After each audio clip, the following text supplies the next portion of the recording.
E vamos agora falar desse assunto que ainda você vai ver render muito sobre o nosso país vizinho, a Bolívia, que é o novo Código Penal da Bolívia.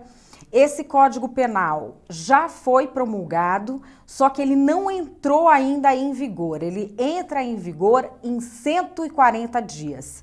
E ele traz diversas mudanças que afetam muitos setores da sociedade boliviana, que vão contra as tradições e os tratados internacionais dos países da América Latina, e por isso hoje há protestos gerais aqui no país vizinho. A gente ontem recebeu um comunicado de diversos deputados dizendo que a Câmara dos Deputados do Brasil já havia oficiado à Embaixada da Bolívia e ao Itamaraty, pedindo explicações sobre diversas mudanças que constam desse código.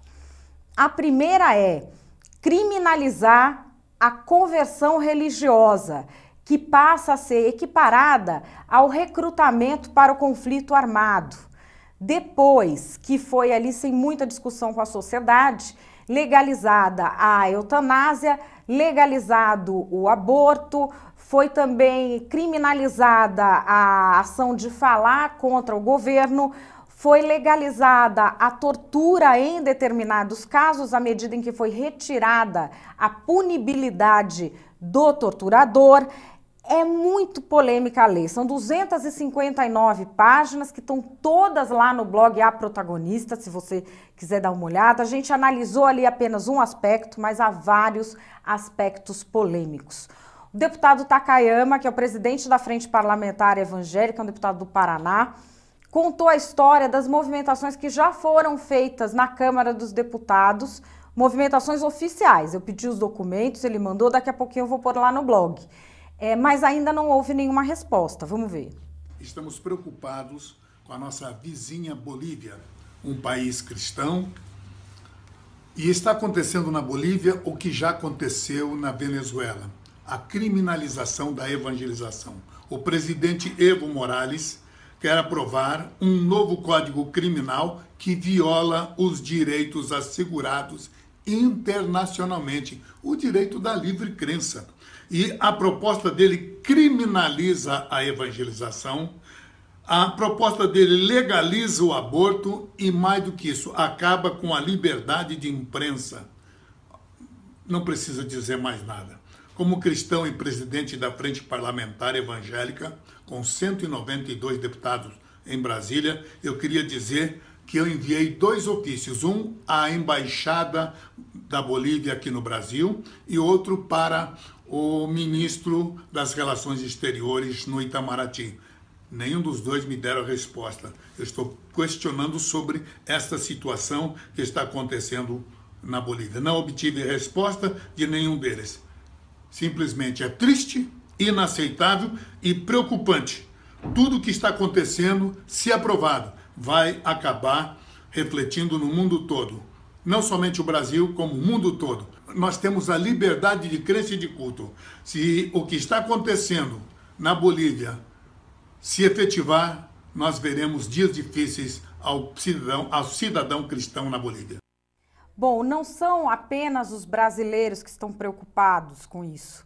A gente tem grupos religiosos, grupos de juristas, grupos de jornalistas em toda a América Latina emitindo notas sobre essa questão, porque esse código ainda não está em vigor.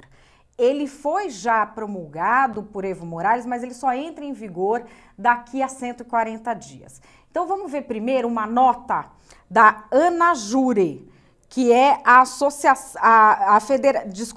Federação Interamericana de Juristas Cristãos. Vamos ver aí o print da nota. Essa é uma nota, que é uma Federação Interamericana de Juristas Cristãos. Tem a Federação Boliviana, que fez uma outra nota.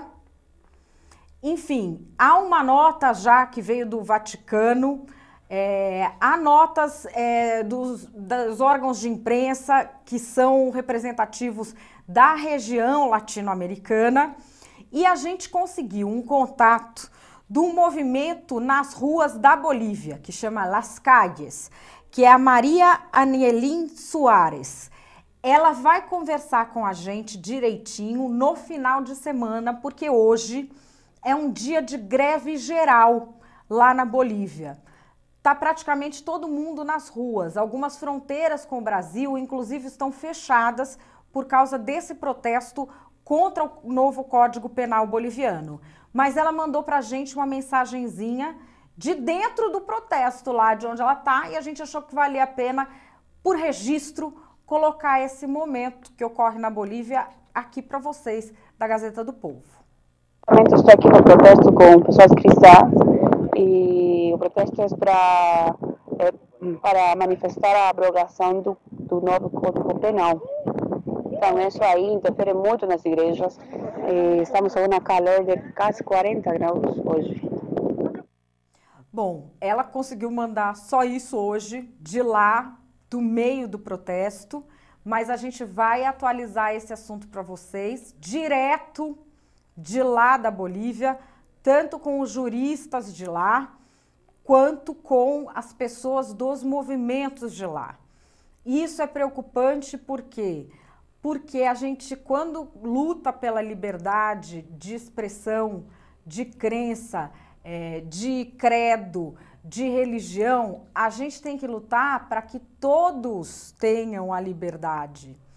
Porque a luta pela liberdade não é a luta para que a gente viva livre. Viver livre é quando a sua vida faz a diferença para que toda a sociedade seja livre. Por isso que quando você vê um avanço autoritário em um país, todos os outros ao lado se preocupam e falam, não, aqui não pode ser assim. Porque o autoritarismo se expande com muita facilidade. Isso que se deixou acontecer na Venezuela está se expandindo para a Bolívia.